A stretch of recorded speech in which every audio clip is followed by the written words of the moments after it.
This tale I'm about to tell you shines a light on how some folks don't have a shred of decency, especially when it comes to their own kids. Picture this. My wife was stepping out on me behind my back. Then she got pregnant and decided to slap the name of the guy she was sneaking around with right onto our baby.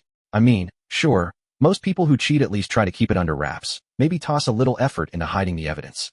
But to name your child after someone from outside the marriage, and even make him a junior? That was a shocking level of disrespect I never imagined until it happened to me. Anyway, that's the wild starting point of this whole messed up situation, and trust me, it only gets crazier from there. So, a little about me. I've been pulling night shifts at a warehouse for the past 6 years or so.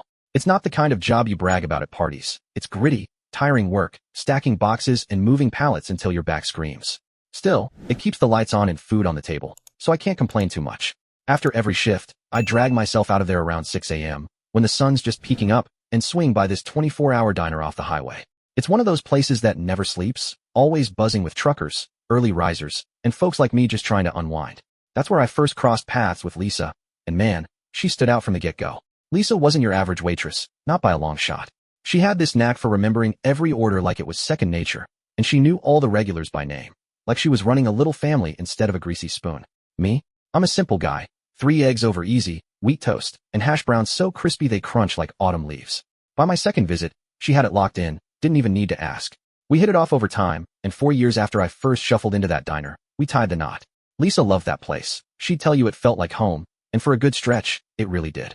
Heck, most of the regulars showed up to our wedding, clapping me on the back and wishing us well.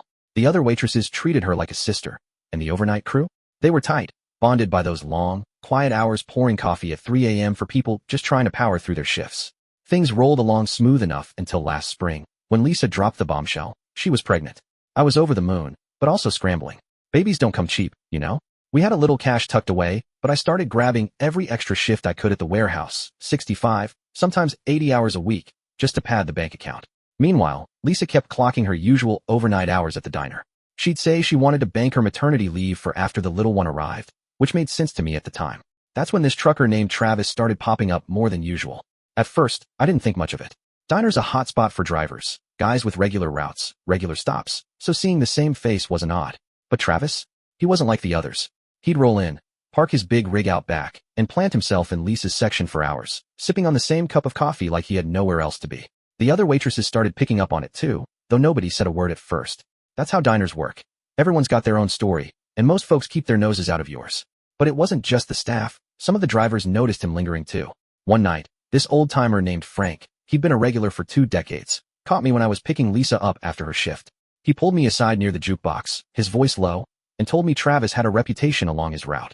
Said he'd seen this kind of thing before at other truck stops. Guys like Travis leaving a trail of whispers wherever they went. Trucking's full of rumors, though, so I just shrugged it off, figuring Frank was spinning yarns to pass the time. Then Lisa started tweaking her schedule, and that's when things got weird. She'd trade shifts with the other girls, always angling for Tuesday and Friday nights, claiming those were the big tip nights. I bought it, why wouldn't I? But later, Dana, one of the waitresses, let slip that those were Travis's regular driving days. He'd time his mandatory rest breaks to land at our diner, stretching them out just to sit there in Lisa's orbit. When she told everyone she was expecting, the diner crew threw her a little party during the slow hours, balloons tied to the booths, the works. Travis was there too, parked at his usual spot, watching her like he owned a piece of the moment. Looking back, I can still see that odd little smile on his face while he stared at her belly. Should have clocked it then, but I didn't. By her 6th month, Lisa got real picky about baby names. I'd toss out ideas, classic stuff like Daniel or David, and she'd shoot every single one down without a second thought.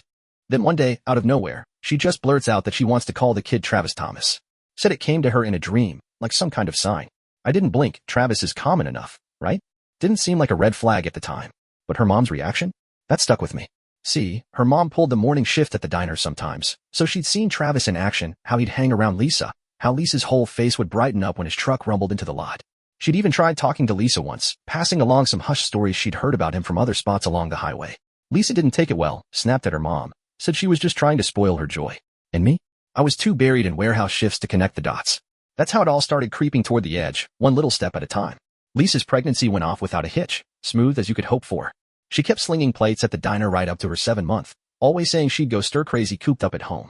Meanwhile, the trucker Travis didn't let up. He kept rolling in. Only now he was hauling baby gifts along with him. I'm talking little onesies with tiny trucks stitched on, plush toy rigs, even a fancy blanket he'd had custom-made with Travis Thomas sewn right into it. Lisa brushed it off to everyone who raised an eyebrow, insisting he was just a sweet regular looking out for her. Me? I was too busy clocking warehouse hours to dig deeper, but man, those gifts should have set off some bells.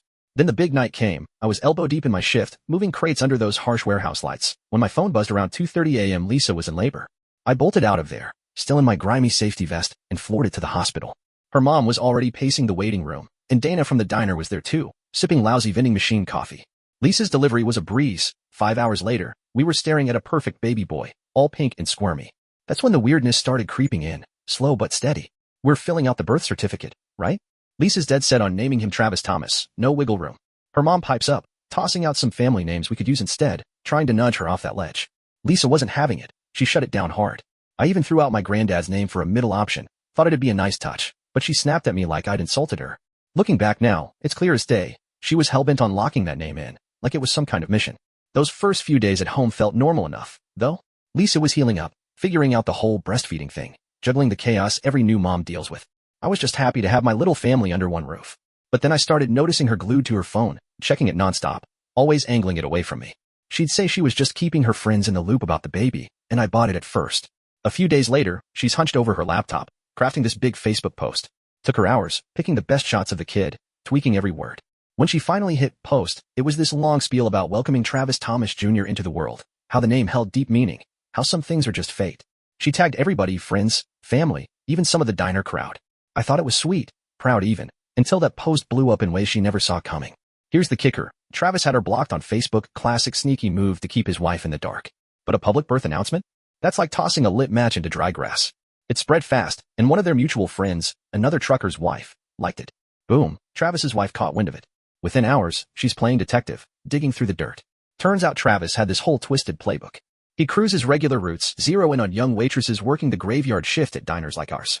Months of smooth talking later, playing the sad, lonely trucker, he'd have them hooked. Then he'd tweak his overnight breaks to linger in their towns, keeping the game alive. The real gut punch? He'd pulled this stunt before for other kids out there, all named Travis Thomas, all born to diner waitresses he'd reeled in. Each one thought she was his one and only, his special girl. He'd swing through their towns just enough to keep the hope flickering, but never so much that anyone caught on. His wife, though? She unraveled it all on Facebook. She tracked down the other moms. Each one had posted their own gushy announcements about their little Travis Roberts. She started firing off messages, swapping photos, and the truth hit like a freight train. All those boys looked like carbon copies. Same story too, about a charming trucker swearing he'd ditch his wife someday. Lisa didn't want to believe it at first. Even when Travis's wife walked into the diner, holding a folder full of birth certificates and screenshots, Lisa stood firm in her belief. She swore up and down that her thing with Travis was different, that he truly loved her. His wife didn't blink, just spread out 4 school photos on the counter, for little boys who could have been twins, all carrying their daddy's name. The other waitresses weren't shocked. They'd seen the storm brewing for months.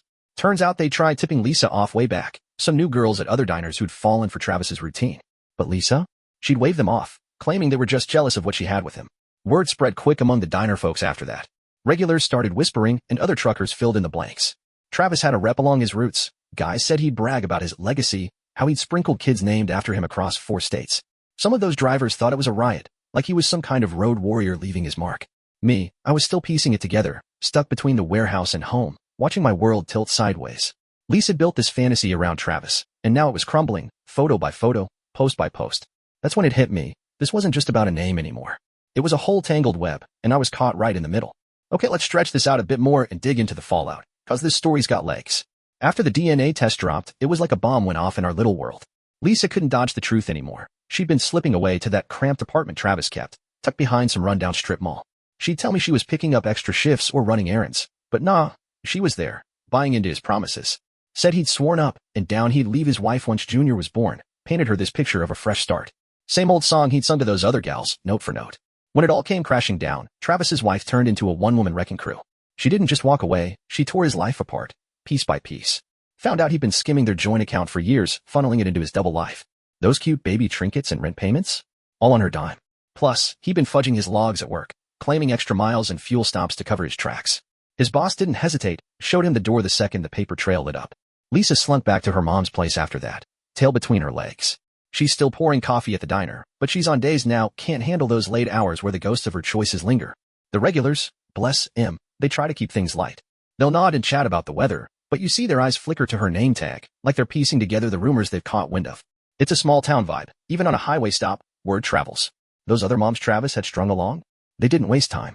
They slid into Lisa's inbox on Facebook, and now they've got this quirky little club going. They'll post pics of their boys, all these mini Travises with the same sly grin, and trade stories about how he'd roll into their lives with that lonely trucker charm. They're even talking about rounding up the kids for a big photo op, like it's a family reunion nobody asked for. I guess it's their way of stitching up the hurt, making something good out of the mess he left. As for me, I couldn't stick with the night grind after that. Switched to days at the warehouse, better hours, less shadows to brood in. I ditched the diner breakfast too, started hitting the McDonald's drive-thru instead. Egg McMuffin's not half bad, and it's a clean break from the past. Once the DNA confirmed Junior wasn't mine, I got the divorce papers rolling. Lisa didn't push back. Think she was too mortified to argue by then. The diner owner, good guy that he is, tried to soften the blow. Said I could swing by for cheap eats anytime, his treat, cause he hated how it all went down under his roof. I appreciated it, but I haven't stepped foot back in there. Too many echoes of what used to be. Word is, Travis is scraping by on local delivery gigs now, no more cross-country hauls to feed his ego. His wife took him to the cleaners, kept the house, drained his savings, even got her hands on that shiny Peterbilt he loved more than anything. She flipped it quick and socked the money away into college accounts for all those Travis Juniors. Told a mutual friend it was her way of flipping the script, turning his nonsense into something solid for the kids. Lisa still shares snippets of Junior online, but that whole special name bit's gone quiet. She just calls him Junior now, keeps it simple. Guess some dreams don't hold up under the light of day. Man, what a ride this was. Naming your kid after your affair partner? That's next level wild. Can't wrap my head around it.